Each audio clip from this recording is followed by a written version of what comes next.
Are you ready to go grand slamming? Well, whether you are or not, you're along for the ride anyway, so let's get to it. I'm John Renton with my review of AEW Dynamite Grand Slam for the third year in a row. It's coming to us live from Arthur Ashe Stadium, 2021, 2022, now 2023. Do we get to 2024 and have Dynamite Grand Slam 4, where everybody gets on the floor and does the dinosaur? I don't goddamn know. 2024 is miles away, thousands of miles away. I could walk 1,000 miles, as Vanessa Carlton once said. I could walk 500 more, and then I could be the man to walk 500 miles and be there at your door. Did I screw up the lyrics? Probably. Nevertheless, Dynamite Grand Slam, Arthur Ashe Stadium, largest tennis stadium in the whole wide world, the universe. Who goddamn knows? There could be tennis action on Venus, on Mercury, on Saturn, even Uranus. So, how did this Dynamite measure up to the previous Grand Slams? I will say this much. Even with the diminished crowd, and I'll talk about that here in a bit as far as numbers, this did have a hell of a goddamn atmosphere. And that is one thing. A large venue like that, it's an upper, especially when the crowd's into it. And the crowd that was there, they made the most of it. I didn't love everything on this goddamn show, but as far as a quality Dynamite, a quality wrestling show, less talk, more action, enough talk to push along the action, it worked. It worked for the most part. Is this going to fix every problem in AEW? No, there are still some issues, but hopefully Wrestle Dream will be a hell of a goddamn show, and I say that because I'm going to be there, and I'm going to be at the Collision the night before. So yes, Arthur Ashe Stadium.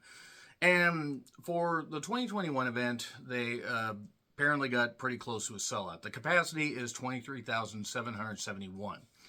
They got just over 20,000, and for the obstructed seats, being blocked off and stuff like that in the staging, and the fact that it opened up with Omega and Danielson in a hell of a goddamn match. One of the best matches of 2021, by far.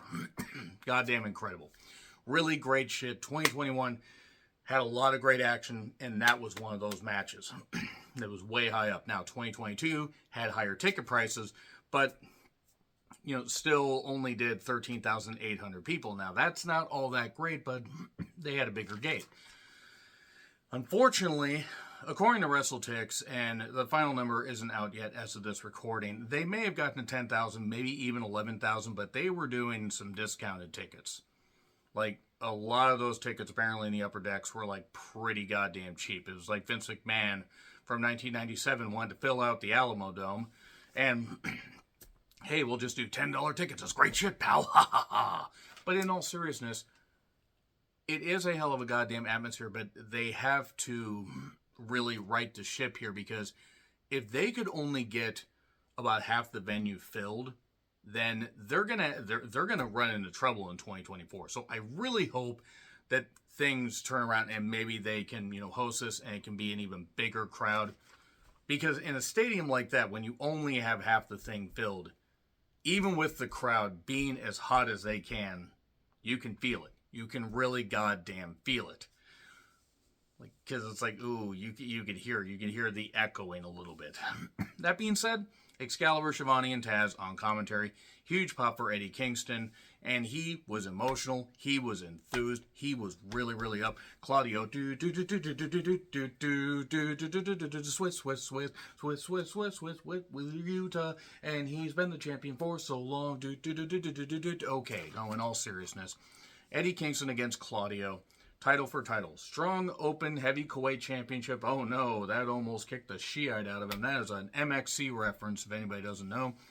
And Claudio was putting on the Ring of Honor, or putting, up his Ring of Honor World Heavyweight Championship. Let me just say, what I liked about this is it felt personal. It felt like an actual feud. It felt like something they had built up. Sure, weebled and it wobbled a little bit getting there, but you could tell these two were taking it seriously. Ian Riccaboni joins because, the Ring of Honor Association. I thought the commentary was a little bit too busy. I think we could have had a couple people sit out. You maybe could have had Taz and Riccaboni call this. And I got nothing against Shivani. I just think for commentators, you don't need that. Strikes and chops both can work. A deadlift bomb. Great offense. Claudio is super strong. So smooth. Knee focused by Eddie. He was trying to take away the power of Claudio. There was a backdrop on the LED ramp that will come into play a little bit later. Claudio takes over. Eddie, comes back with suplexes and various chops and strikes. We get a variation of Recall a Bomb 1-2 kick out. Eddie hits 3 back fists, hits the Northern Lights bomb, just gets the 2 count, hits a power bomb variation, 1, 2, 3, big pop, good opener, really good opener. I really enjoyed this. This was a lot of hard hitting action. I like this. We got a nice show of respect, a handshake there, because Claudio said, when I beat you, you're going to shake my hand, and if you beat me, then I'll shake your hand. And he did. Eddie celebrates. He's a double champion. And to think, Eddie Kingston had talked about the fact that he was pretty much going to, just quit. He was going to sell off, some stuff. And I forget if he said he was going to go to Alaska or something, but he was going to find another job and just retire from wrestling. And just to think, he was almost going to do that. And now look at him. He's earning big money. He's doing good stuff. I'm thrilled for him. I'm thrilled for him. And him and Claudio put on a very good opener. It was a very good opener.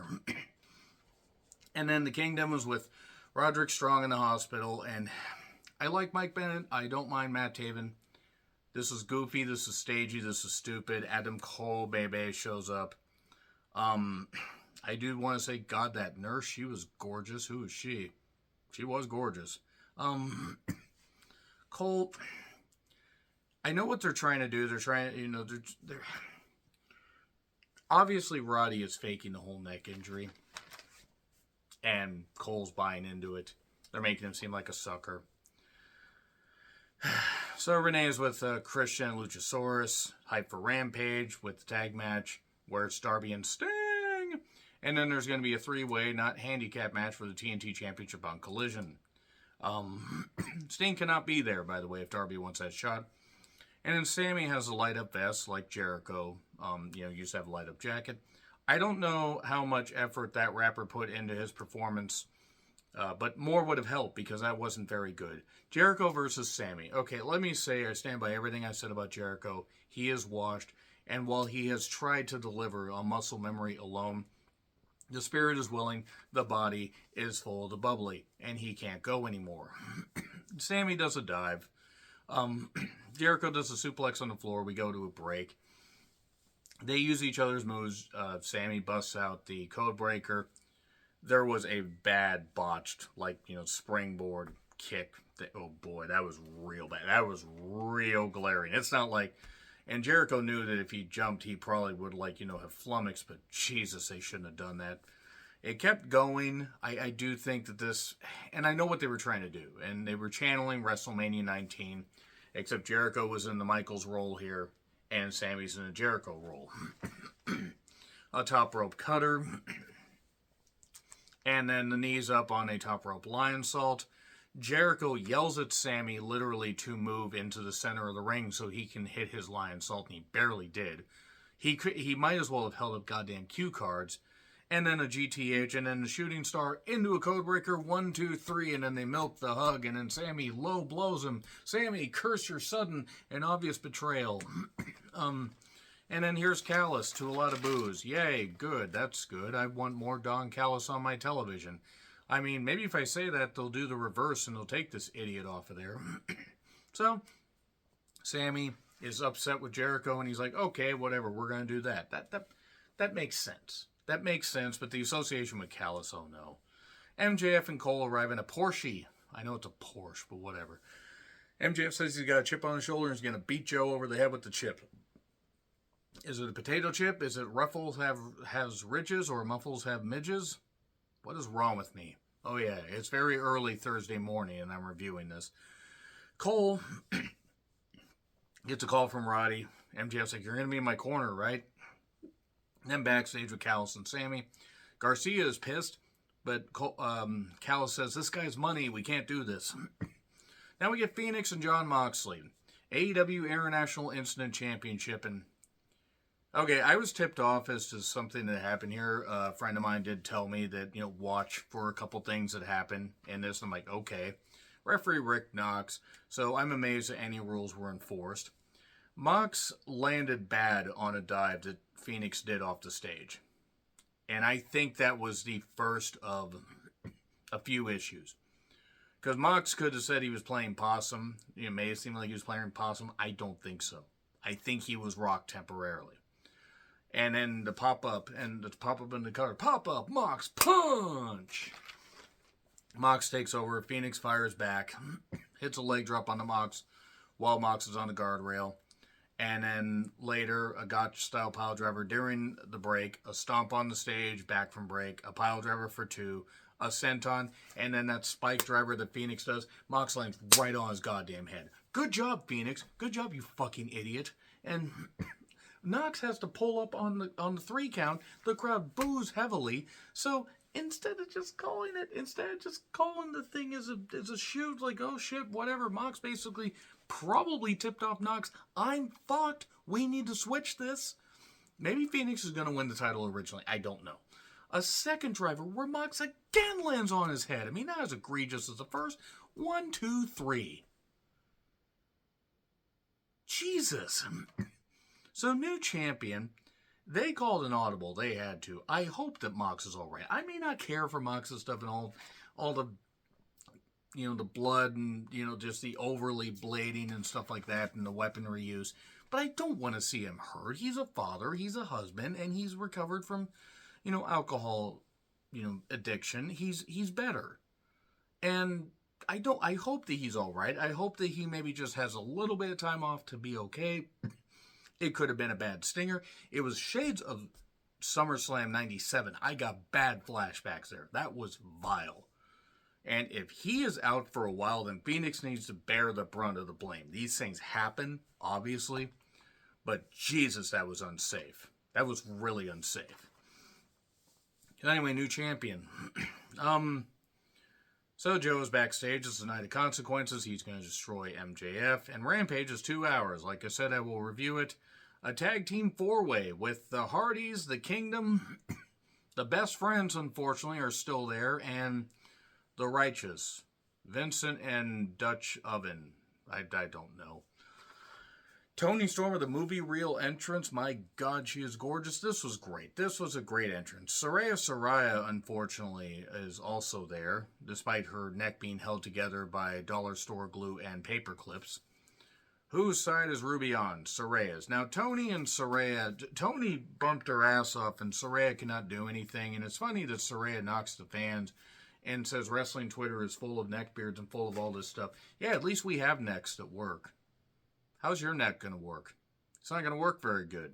Stop defending your transphobic, abusive boyfriend, and maybe people will stick up for you.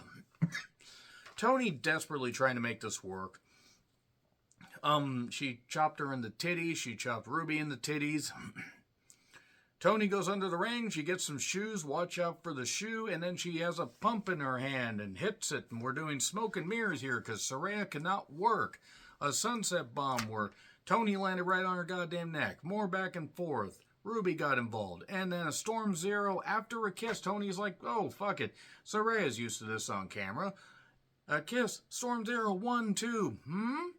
And then a DDT after the hip attack, missing the corner. 1, 2, 3. Soraya retains. I'm not shocked.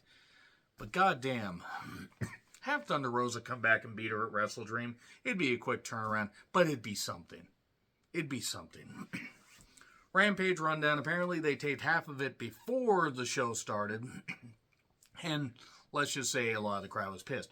Because apparently Hook was on the show. Or at least that part that they taped. And I know it was to avoid people not being able to catch a train and whatever home. But goddamn, you gotta start playing this shit better. Say, we're gonna tape Rampage before. Be here for it. Goddamn.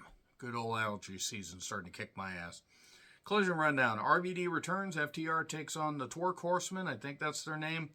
And a few other stuff, including Jay White versus Andrade El Olio. Danielson versus Starks in a Texas death match. Please make it an actual Texas death match and not bullshit. Wrestle Dream Rundown. I will be there. I will be thrilled, and my voice will be shot by the time that show starts. Because I'll be at Collision. I'll be working all weekend. Yay! Joe Entrance is 6:33. I said, shit, they're giving us a lot of time. MJF did the go get him champ thing. Like Brett did. Brett, and then, Brett puts his sunglasses on the kid's head, and the kids all like just shocked. That would have been me, and I would have been 14, I believe, when that thing aired. I think it was 94, 95, so I would have been 13 or 14. And I would have been just, the hell, 42-year-old me would be shocked. Because Brett's my favorite wrestler. But it was great. A great parody. And then he whispers something in the kid's ear after giving him the scarf. Dad, am I adopted? Because he doesn't fucking care. Because it's fucking great because it's MJF. And MJF has a jacket with all the New York sports franchises, all the logos and everything on there. Great. It was great stuff. Yankees-inspired gear. New York Mets-inspired stuff. The closest the Yankees and the Mets will be getting to a championship this year. And Joe versus MJF, AEW World Title, big fight field. Joe targets the neck for a while. I mean, he targets the neck. This is great psychology. MJF got some flurries, got shut down. He hit the kangaroo kick and a big old pop on that. MJF then got more fired up, but took a DVD on the apron, and I was afraid he broke his shoulder because that looked really bad. And then Joe got a table. Well, the referee didn't see. And the referee saw a Uranagi right through the table. So it's anything goes, I guess. You know what? They're allowing it here. Referee's discretion. I'll allow that since it's a world title match. I won't dump on it like they're making the referees seem, ineffective. All for two, by the way. MJF keeps kicking out. So pile driver to MJF, and then Joe yells at the doctors because there's a pile driver on the exposed floor. Inside for two, and then a Liger bomb out of nowhere. Cinderella story by MJF for two, and then so back and forth. Choke counters, a low blow by MJF while the referee's distracted. And then he brought the ring out, the referee stopped that, and then a low blow muscle buster for two. And then Adam Cole runs down while MJF's being choked and jumps off the ramp and busts his ankle. He busted it back because he was limping. He was trying to stand on it, but he was having a favorite. And busted ankles are tough.